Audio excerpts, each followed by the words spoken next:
Olá, gente, bem-vindos mais uma vez para mais um episódio do Sacada Cultural.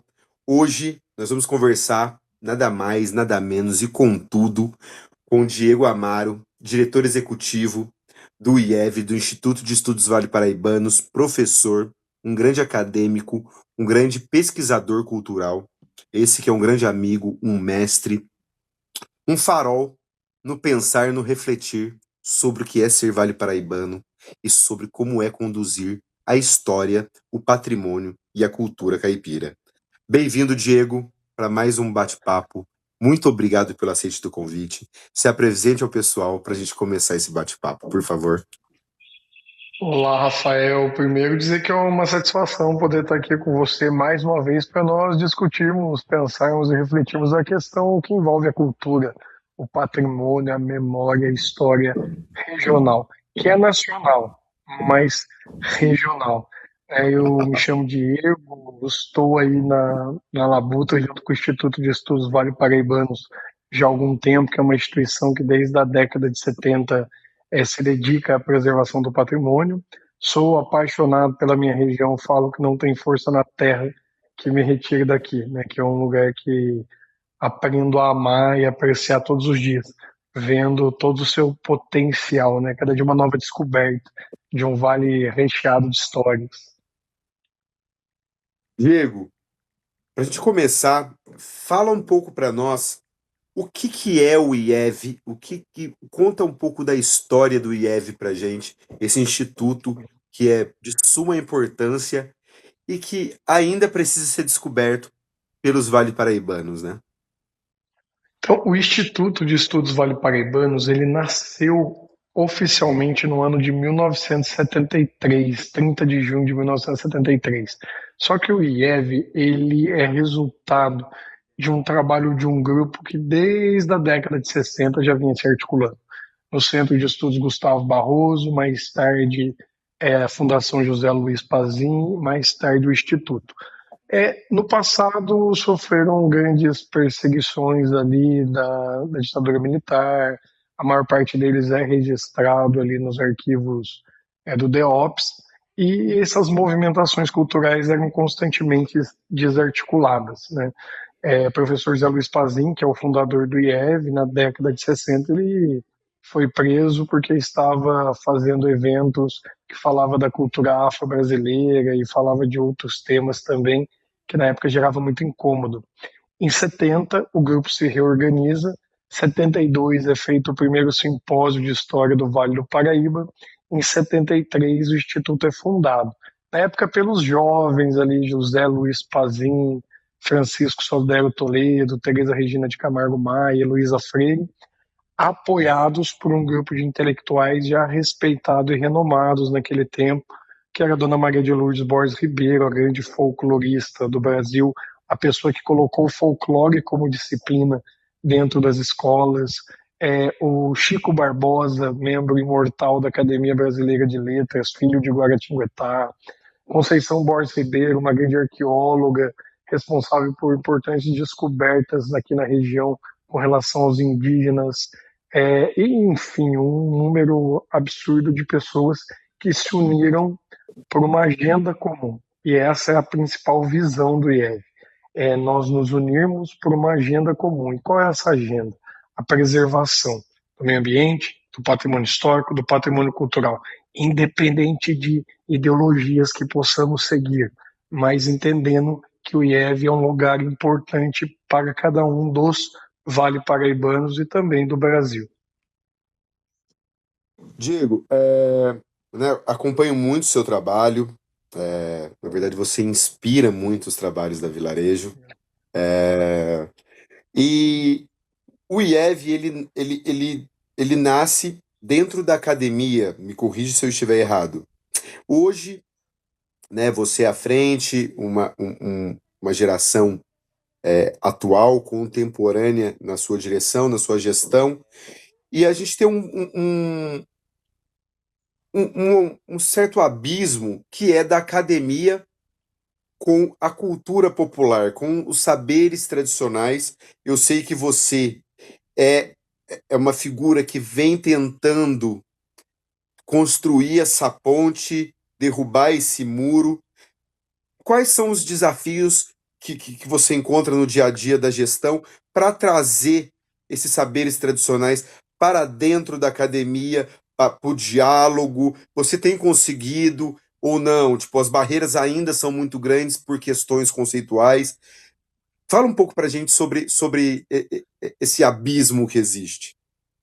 Rafael, eu confesso que esse abismo ele está diminuindo, mas em alguns momentos ele não existiu, e eu vou dizer por quê.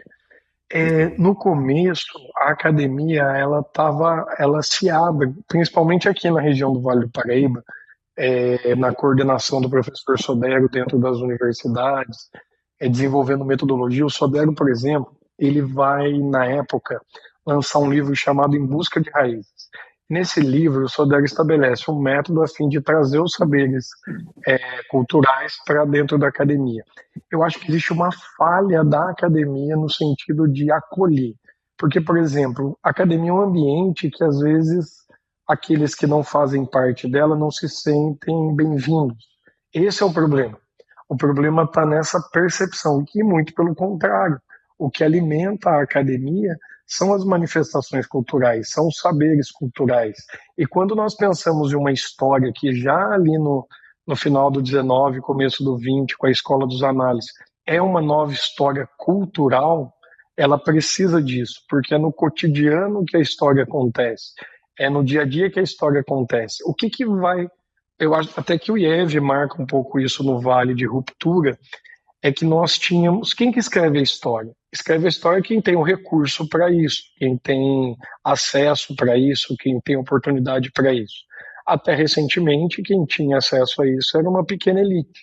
Então, os textos, as pesquisas estavam muito focadas no mundo que pertencia a essa elite. No ano 2000, eu me lembro que o professor Nelson Peciota, na sua presidência, ele vai transformar o Instituto num ponto de cultura.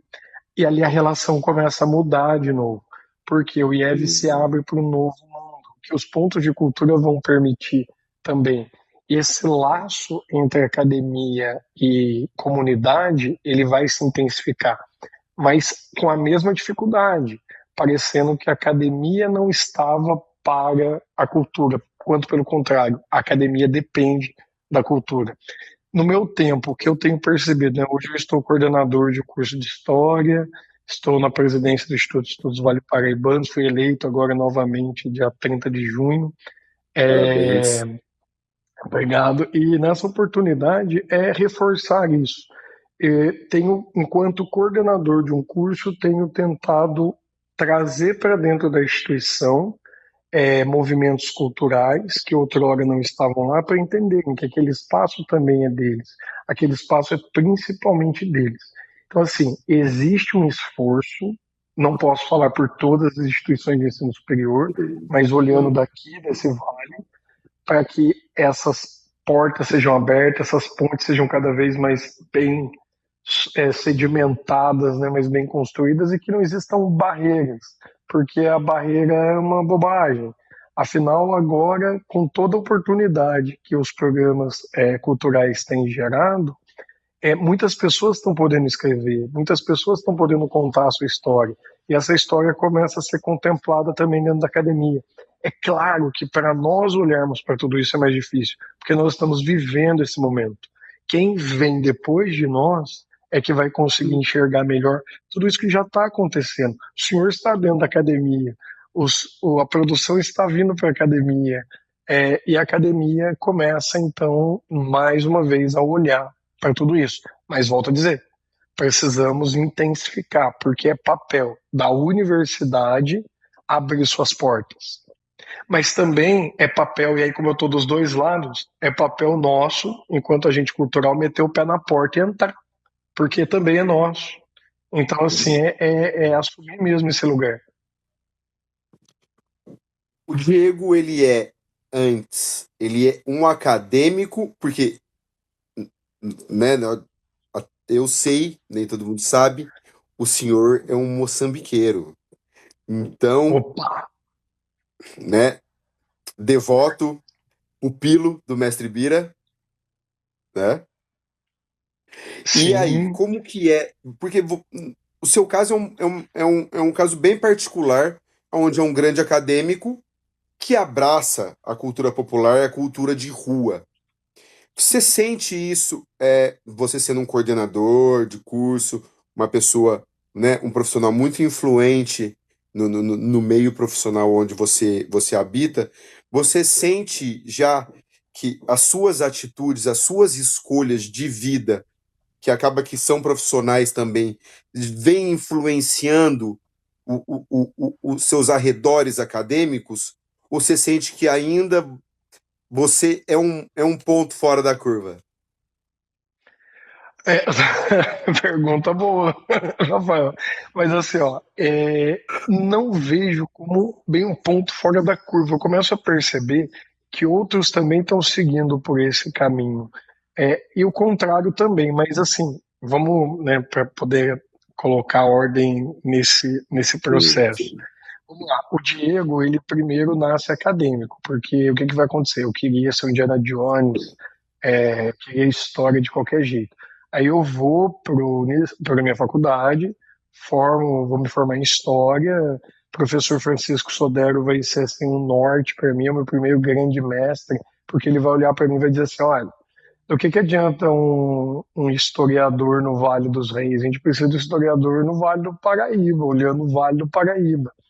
E ele vai ser uma segunda faculdade na minha vida, porque ele me leva para perto dele e me ensina esse Vale do Paraíba. Então, Sodero me introduz historicamente na condição acadêmica. Aí, nesse meio tempo, junto, né, acontecendo ao mesmo tempo, eu vou ter um segundo grande mestre, professor Nelson Pecciota. Esse é também um divisor de águas, porque o Nelson vai me ensinar a ser um produtor cultural, um agente cultural, ele e um agente cultural distinto, porque o Nelson ele tinha o cuidado de ir até as pessoas quando ele descobria um novo talento, uma nova condição artística, e ele respeitava muito cada uma dessas artes. E um dia o Nelson Peciota, no IEV, ele começa a conversar comigo de alguns temas. Ele fala: Olha, tem um menino muito bom em Lorena, o Bira, do Moçambique. Foi a primeira vez que eu vi o nome do mestre Bira, eu não tinha ideia de quem era o mestre Bira, do que era esses movimentos. Afinal, eu ainda estava estudando ali a loira do banheiro, né, estudando outros temas. sim. Passado algum tempo, eu vou ter meu terceiro mestre, meu terceiro grande mestre, que é o mestre Bira. Aí, um belo dia, eu sou convidado por um amigo que estava pesquisando Moçambique e falou: Olha, vai ter uma dança em São Luís do Paraitinga, você não quer me acompanhar para fotografar? Que eu gosto também de fotografar, né? Eu falei: Vou. E ali eu conheci o Bira. E desde já vão fazer 10 anos que eu caminho com o Bira no Moçambique. Mas é coisa de sangue também, porque mais tarde eu descobri que um dos meus parentes, né, o senhor Ditinho Mariano, ali com a Folia de Reis, então tava no sangue, nosso parente no Moçambique. E aí chega nesse ponto que você coloca, porque pôde ocorrer ali um alinhamento em que eu consigo auxiliar na potencialização do Moçambique com o suporte da academia. Consigo levar o Moçambique para dentro da academia. Consigo levar a academia até o Moçambique. Então, acho que essa jornada vai se fazendo assim.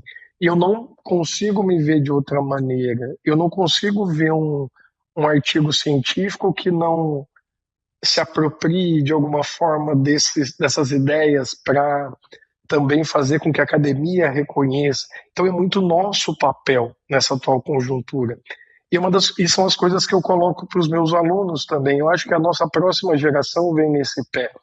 Sodero nos abre caminho para a identidade, enquanto o pensamento dessa formação no Vale do Paraíba.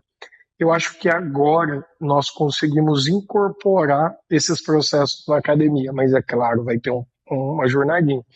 E o Diego foi cada dia mais se apaixonando pela cultura, e misturando tudo isso, Rafael, porque eu até brinco, eu sou um historiador fantástico, porque ao mesmo tempo em que eu estou contando a história, olhando para os documentos, para as fontes, eu não consigo abrir mão da lenda, da fantasia, desses movimentos. E os dois têm que caminhar juntos. Afinal, tudo é história, né? Então, vamos juntos. Eu acho muito interessante porque assim, você encontrou um equilíbrio mesmo assim.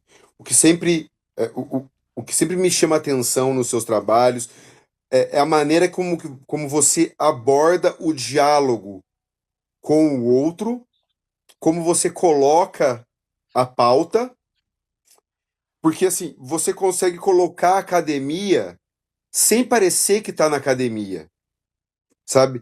Você consegue diluir aquela coisa da sala de aula, aquela coisa, decore as datas e não sei o, sabe? Então, É. você conseguiu esse feeling do diálogo, que eu acredito que, como você disse, a questão de ser agente cultural e a utilização da tecnologia vem te ajudado muito também, não vem, Diego? Nossa Senhora, muito, porque a tecnologia nua, você sabe que é Nossa Senhora em Minas Gerais, né? Quando é nu, aí é da Nu! tecnologia, gente. Nu é Nossa Senhora de Aparecida. Então, assim, sem dúvida. E aí eu volto, vou e volto, né, no negócio. Mas, por exemplo, o IEV e o Museu Frei Galvão, que para mim são dois pilares da formação, também do acesso ao conhecimento. Eles usaram o que eles tinham. Tinha o informativo do IEV e até hoje tem as monografias do Frei Galvão, que eu amo de paixão. Foram as monografias que abriram o meu caminho. E eu acho que é uma forma de devolver o que eu ganhei. E de uma forma que dialoga com o meu tempo, que é a rede social. Eu adoro criar meus vídeos. Você tem apoio, Diego? Nenhum. É minha cachaça. Eu basicamente invisto o que eu ganho trabalhando em coisas da cultura, mas porque me alimenta, não é só trabalho. É, é mais do que trabalho. É trabalho também, mas é mais do que trabalho. E eu tenho cada vez mais me encantado, porque o problema da rede social não é a rede social, é a forma como nós utilizamos ela. Eu sou a favor da IA, tem que usar mesmo, vou defender, tem que usar a rede social mesmo, porque se nós não usarmos, vão usar, então antes usemos nós de uma forma adequada do que outros de forma inadequada. Fui pro TikTok, tô fazendo dancinha? Não, mas estou lá falando de história. Estou lá no Instagram falando de história, de forma pequena, pequenas pílulas, porque eu não preciso que a pessoa comece lendo Punjab, eu preciso que a pessoa pegue e comece a ter mais curiosidade. E nesse aspecto, eu louvo também Laurentino Gomes, o Eduardo Bueno, a própria professora Sim. Mary Del Priore, que é um gigante da teoria, que vai também encontrar formas de fazer uma entrega acessível. Paulo Resutti, a maioria deles nem são historiadores, mas entregam de uma forma que as pessoas começam a querer conhecer mais. E aí que mora a chave. Eu acho que também foi minha virada de chave. Por quê? Sodero coloca a melhor história é aquela que acontece no quintal da minha casa. Eu só entendo que é história a partir do momento que eu também entendo que sou parte dessa história. E quando a pessoa se propõe a entregar a história de forma acessível, beleza. Ah, quer dizer que é o ponto máximo da pesquisa? Não. Quer dizer que eu estou gerando oportunidade. Porque por quanto tempo a academia só falou para ela? Eu não posso falar Uhum. só para academia. E eu quero que as pessoas me questionem, eu quero que as pessoas me provoquem. É um vídeo de 1 minuto e meio, Rafael. Por mais que eu faça força, não vai caber tudo ali. E quando elas me provocam, elas me dão a oportunidade de produzir mais. Então, assim, eu tô amando esse caminho que as redes sociais nos entregaram e permite que o Vale do Paraíba vá ainda mais longe dentro do cenário nacional, porque a história do Brasil também passa e começa por aqui. Então, esse vale tem que ser conhecido e reconhecido. Uhum. E é o que eu busco fazer, singelamente, nas minhas produções, nos documentários, é registrar o Vale, registrar-nos através de nossas vozes, né? De, através das vozes das histórias dos quintais, né? Como você disse, como Sodero disse, né? Então, adoro É, ligar uma câmera no quintal de alguém e ouvir o que é ser caipira, o que é ser lorenense, o que é ser cachoeirense, cunhense, taubateense, enfim, ou então caipira ou caiçara. a partir do caipira e do caiçara, sabe? Assim, eu acredito muito que isso também popularize, né, o conteúdo. É isso que eu procuro. Que muita coisa também que eu aprendi com o meu tio Ditinho, com o nosso tio Ditinho. E você faz isso muito bem, suas obras trazem isso de maneira muito interessante. A gente começa a Obrigado. reconhecer que uma qualidade absurda. É, o tamanho desse Vale do Paraíba, o tamanho, tanto que quando eu vejo suas produções, reforça ainda mais uma visão que eu tenho com relação ao turismo. Nós fomos muito ricos no período do café. Tudo isso aqui foi café, mas tudo isso aqui pode ser turismo agora. Só que a gente precisa aprender a trabalhar com isso, porque eu tenho certeza de uma coisa: as pessoas assistindo seu material, tendo acesso aos documentários, conhecendo suas regiões, elas começam a perceber o diferencial. E aí vem uma chave. Quando alguém vai viajar, vai conhecer o lugar, ela quer ver o diferencial. Com certeza. E qual é o meu diferencial? Esse diferencial está nos documentários que o Rafael nos apresenta. E aí tem um detalhe: a partir do momento que as pessoas começam a se apoderar disso, eu não preciso mais dizer para ela que ela tem que preservar o patrimônio. Ela vai preservar, ela vai cuidar, porque é parte também da existência daquele lugar. Então, se nós queremos voltar a ser barão aqui, mas no bom sentido, né? Porque as críticas ao baronato também, mas se a gente quer voltar a ter aquele poder econômico que nós tínhamos, nós precisamos olhar para isso. Um turismo maravilhoso que pode ser feito a partir dessas diferentes histórias que só o Vale pode contar. Com certeza.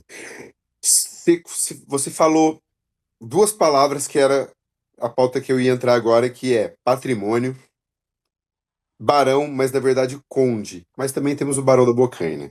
Mas eu quero falar um pouco com você, que hoje você é a, a maior expressão cultural e acadêmica numa guerra da questão da Casa da Cultura, do Solar do Conde. Fala um pouco pra gente o que é o Solar do Conde, o que isso significa, não só para Lorena, quanto para o Vale do Paraíba, e os problemas que vem sido enfrentado. São muitas camadas. Vamos pela primeira camada. Conde Conde Moreira Lima. Conde Moreira Lima foi um importante titular do Império, agraciado por Sua Alteza Imperial Dom Pedro II, várias vezes visitado pela Princesa Isabel, que relacionou no seu diário a beleza, a riqueza que esse conde tinha, a sensibilidade, enfim. Esse é o conde. Um conde que era um capitalista assumido. Ele dizia: sou capitalista, porque ele vivia de fazer empréstimo, ou seja, o produto dele era o dinheiro. Sim, Pegou-se em herança de senhoras que vieram à falência, tudo isso. Mas eu tenho o Conde Benemérito. O Conde Benemérito é aquele cara que era realmente preocupado com Lorena. Rafael, ele podia ter usado o dinheiro dele com o que ele quisesse. Com o que ele quisesse. Ido para a França, ter feito. Não. Ele investiu em Lorena o tempo todo. Até hoje, o que há de mais importante em Lorena ainda é reflexo desse homem. Esse homem, quando morre, ele larga quase 80% da fortuna dele para a Santa Casa de Misericórdia. Diz alguns que, se fosse bem cuidado esse dinheiro, até hoje a Santa Casa estaria aí confortável com relação aos recursos que esse homem deixou. Para além disso, ele teve um ato de caridade que, para mim, marca, é um diferencial nele. Quando vem a abolição, os barões não queriam contratar seus escravizados, afinal, eles eram propriedade. Tudo isso causou um colapso. E ele tinha um sobrinho que também era muito preocupado com a questão dos órfãos, que é o Conde José Vicente de Azevedo, esse conde da igreja. Os dois juntos construíram o Lar São José, o asilo dos pobres. uhum, E por que eles fizeram isso? Porque eles tinham preocupação com aqueles que não tinham acesso. E quem não tinha acesso a essa época? Aí eu não preciso colocar a palavra inteira, nós sabemos quem não tinha acesso. Eram esses ex-escravizados que agora estavam ao léu. E, era um espaço qualquer, então não. É uma obra assinada pelo arquiteto Max Hell e com a mão de outros arquitetos também. Max Hell foi quem fez a Catedral da Sé. Ah, mas devia ser um lugar bonito, mas ao mesmo tempo simples. Não, o Conde Moreira Lima ficou muitas vezes ali, inclusive quando ele sofreu um acidente, ele fica nesse lar. Esse mesmo lar que ele oferece de residência a quem não tem teto. Então, acho que isso é um ponto importante de se olhar. Somos humanos, erramos e acertamos. E quem pode condenar alguém ao seu próprio tempo? Passado é terra estrangeira, lá as pessoas fazem as coisas de outro jeito. Solar Conde Moreira Lima. O solar, ele é doado inicialmente para instrução de meninas brancas. Passar a terra estrangeira. Beleza, começa por ali. Depois esse solar, ele vira uma escola. Ele vai se tornar uma escola pública também, foi usada por muito tempo assim. Mais tarde se torna a Casa de Cultura, que vai receber muitos projetos, entre eles o Projeto Guri, o próprio Instituto de Estudos Vale Paraibanos, o Museu Padre Carlos Leôncio, muitas coisas culturais. Lorena sempre teve uma veia cultural muito forte. Então esse solar não é só do Conde, esse solar é de muitas memórias. E a memória que menos importa nesse momento é a memória do Conde, porque depois que o Conde faleceu, muitas outras memórias foram construídas. A Lorena Cultural foi construída lá, o Moçambique aconteceu lá, muita coisa aconteceu lá dentro. Então, assim, é um desrespeito. E há algum tempo atrás, o argumento da prefeitura é que não se podia fazer nada porque o prédio pertencia à Santa Casa. Pois bem, depois de um acordo, a Santa Casa abriu mão da casa para a prefeitura. O que aconteceu de lá para cá de novo? Nada.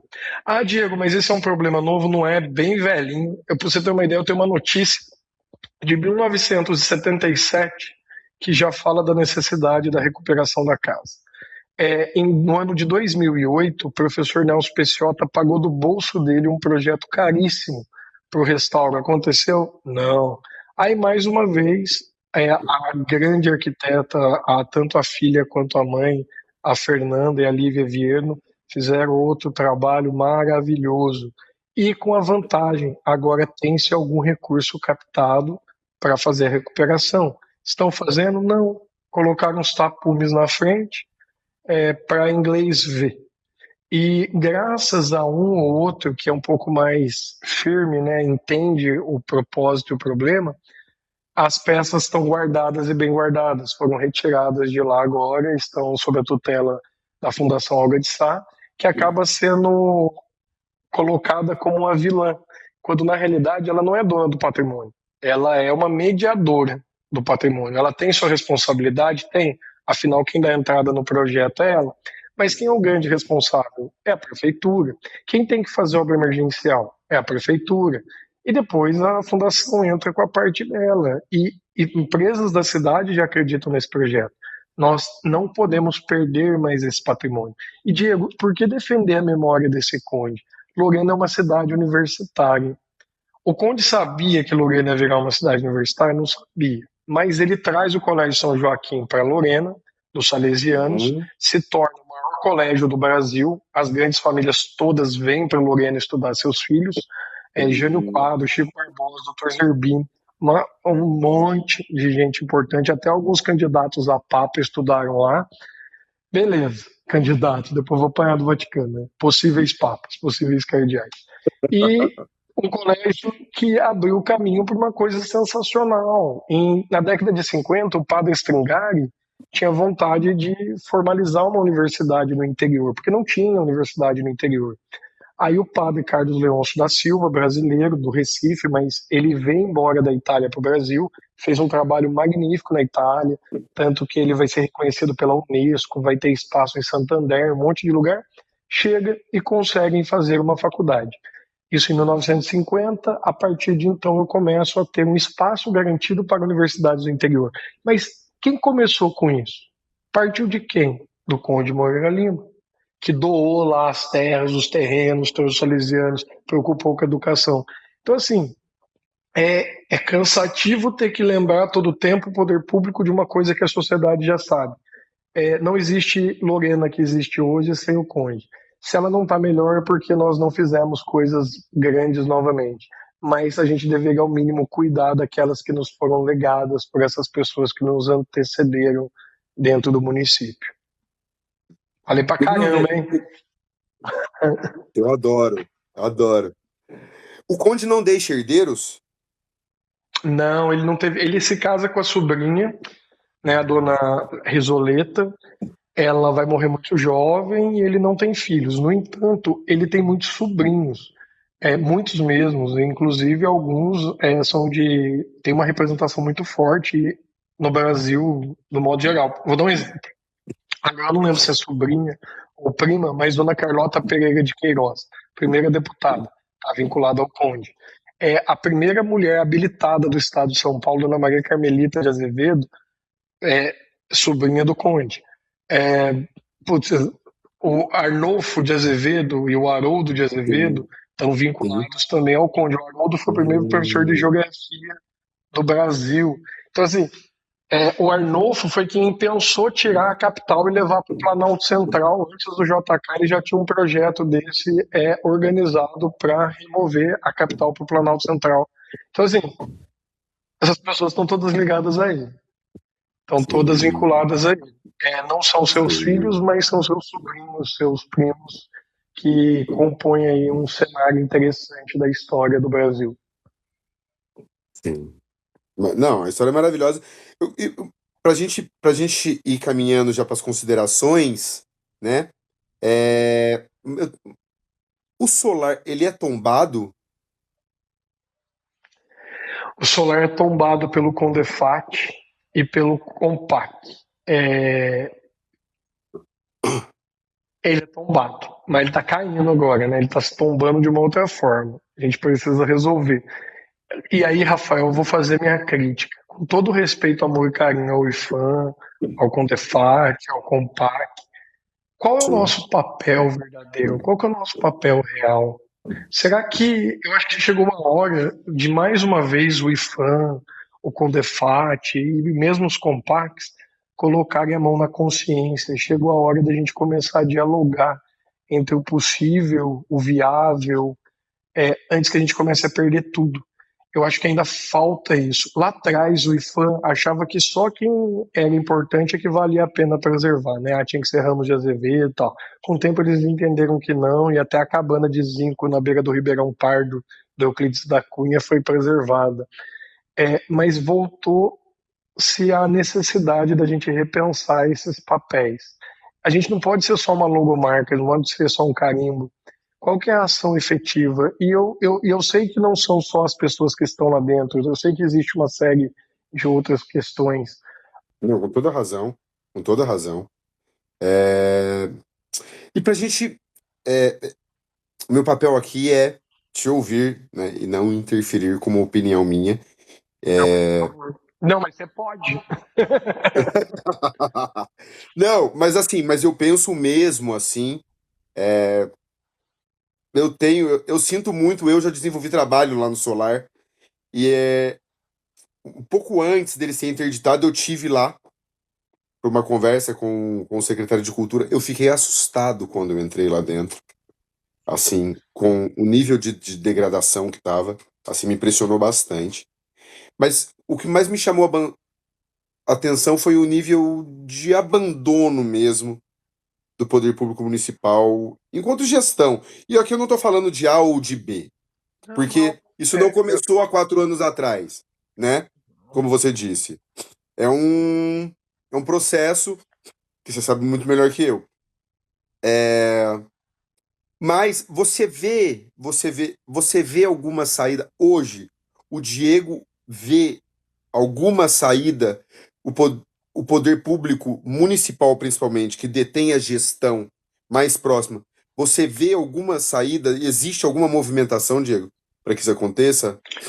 Além projetos. Você, você viu que o quadro que está em cima de mim aqui é Don Quixote, né? Aham.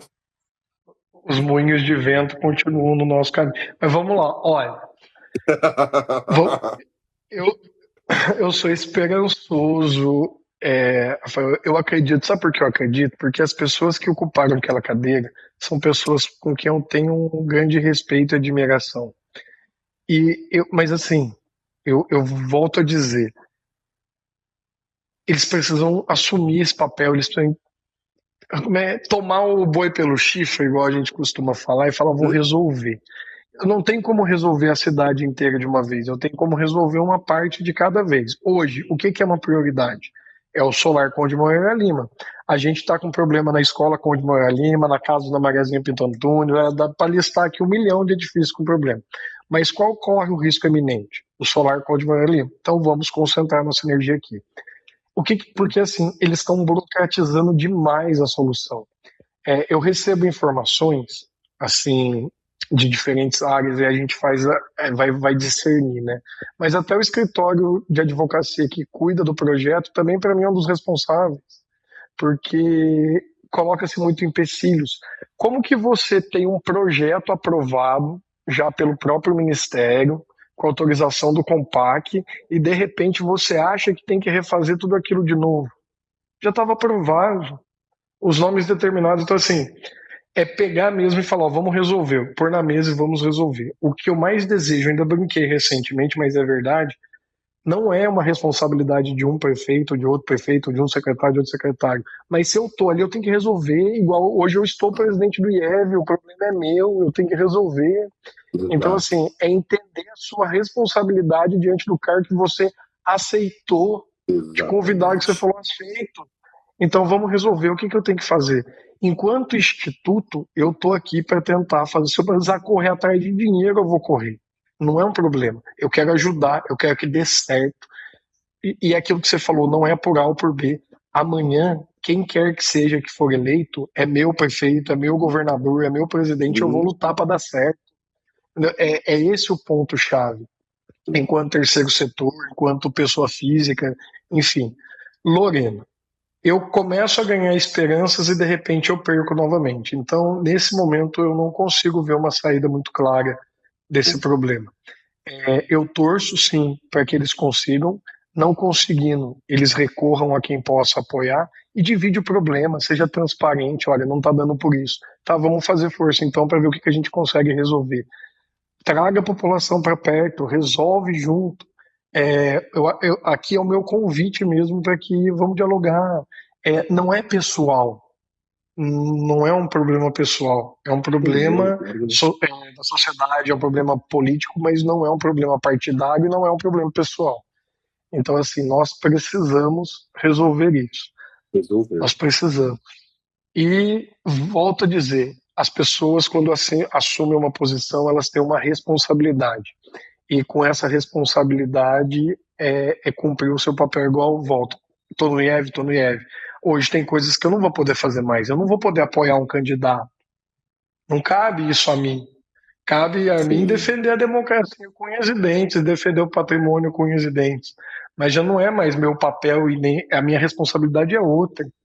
Então, assim, é Entendi. entender que a partir do momento que eu assumir uma posição, essa posição tem que ser respeitada.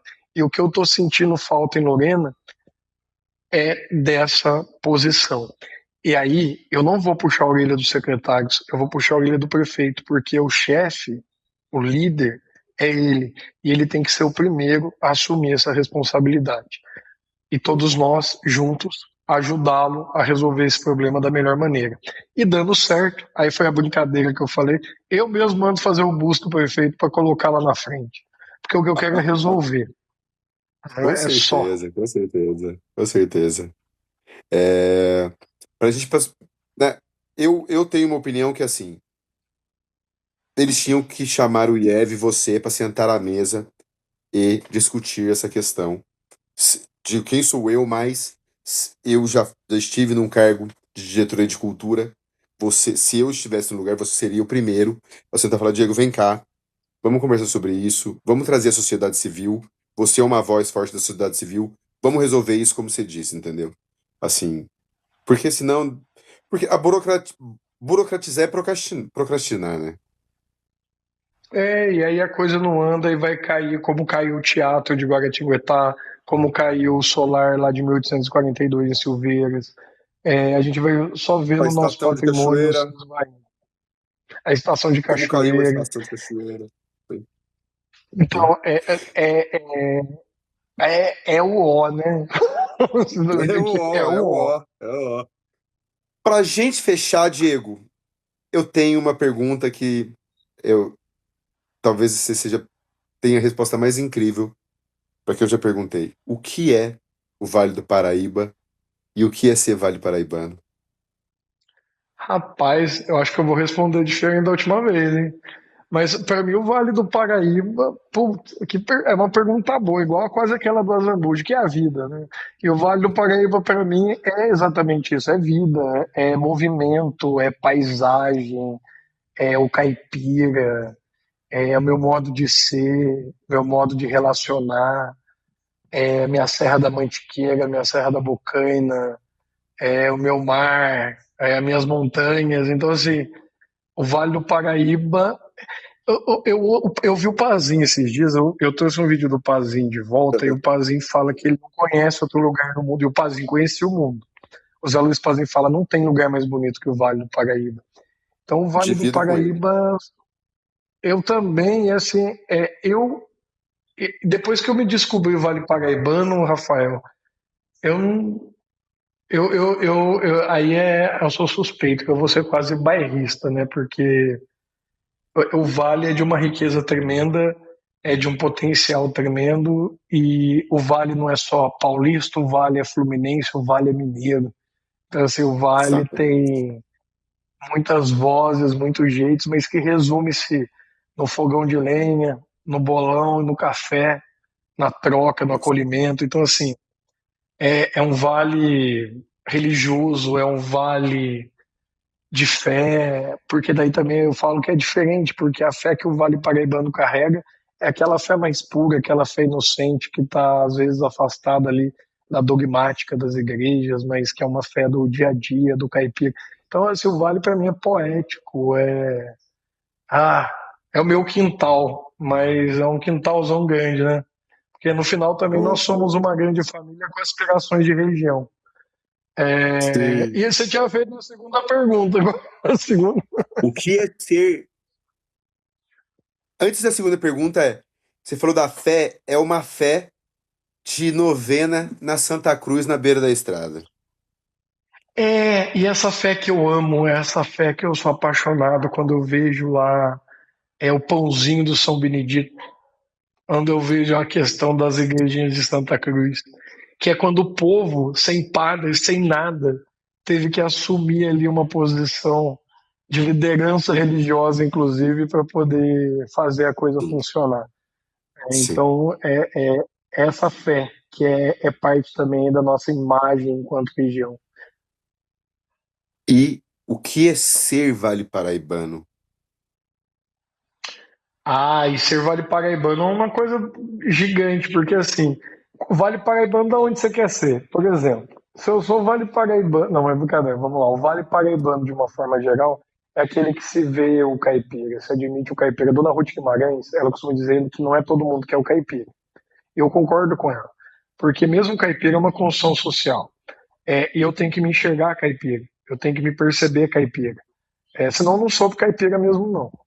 Agora o caipira tá é, entendendo, né, na minha linguagem, o Vale do Paraíba, ele fala português, claro, mas é um português do tupi, é um português do africano, é quase aquela língua do Niangatô, né? É o Vale Sim. Paraibano, ele acredita nas crendices, ele pode ser o católico mais fiel, o evangélico mais ajustado, mas sem querer, às vezes, uma mandinga vai escapar, porque também está na crendice do Vale Paraíba.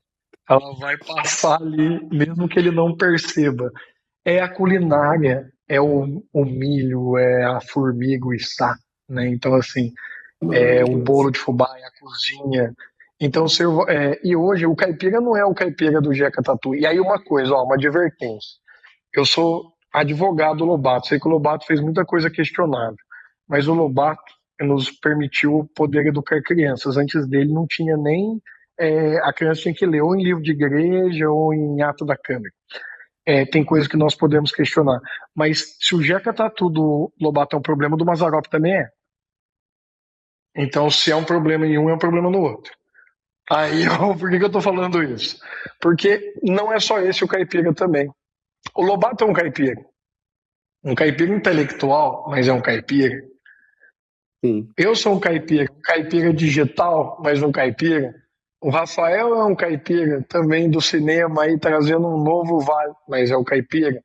Então tá na nossa forma de ser, interagir, sentir, pensar, consumir, trocar, acreditar. E você usou a palavra mais. O caipira é trocar, né? É a prosa na beira da porteira. É a troca. É, É. é a troca. É muita troca. É. Até, até esses dias eu terminei uma palestra lá, que foi a do centenário do Conde, eu usei um poema do José Fortuna, que eu acabo sempre usando porque faz eu pensar no Vale. José Fortuna é um poeta de Itápolis, não é daqui, né? Mas ele fala assim: ah, já vai longe aquele tempo da cadeira na calçada, bem no finalzinho da rua, da minha velha morada. À tarde no pé de amora vinha a última andorinha e na rua cansada brincava de amarelinha. A jardineira passava a caminho da fazenda e os vizinhos conversando se alongavam noite adentro, até ficar salpicando de estrelas o firmamento. A cadeira do passado foi deixada no destino, onde senta com saudade o meu sonho de menino.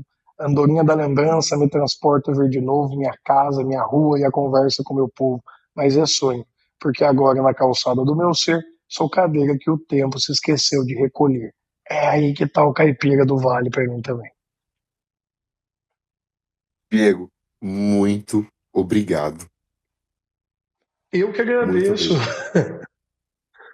Muito obrigado, cara. Agradecido demais. Conversar contigo é sempre, pra mim, é enriquecedor. Toda vez que a gente conversa, tipo, isso vai pros meus trabalhos. Tipo, você sabe o quanto você me influencia, meu irmão. Você sabe disso. Ô, meu amigo, Muito obrigado. e você a mim também. Eu agradeço o tempo que nós nos conhecemos. Foi tarde, mas foi no momento certo. Certo. Tava A maduro gente se pra conseguir encontrou. trocar contigo. Nós Diego, dois, meu muito amigo. obrigado. Um abraço. Muito obrigado. Tudo de bom. Sacada Obrigado. cultural, mais uma vez, muita reflexão, cultura e o que mais importante, Brasil. Tudo de bom para todos e uma boa tarde.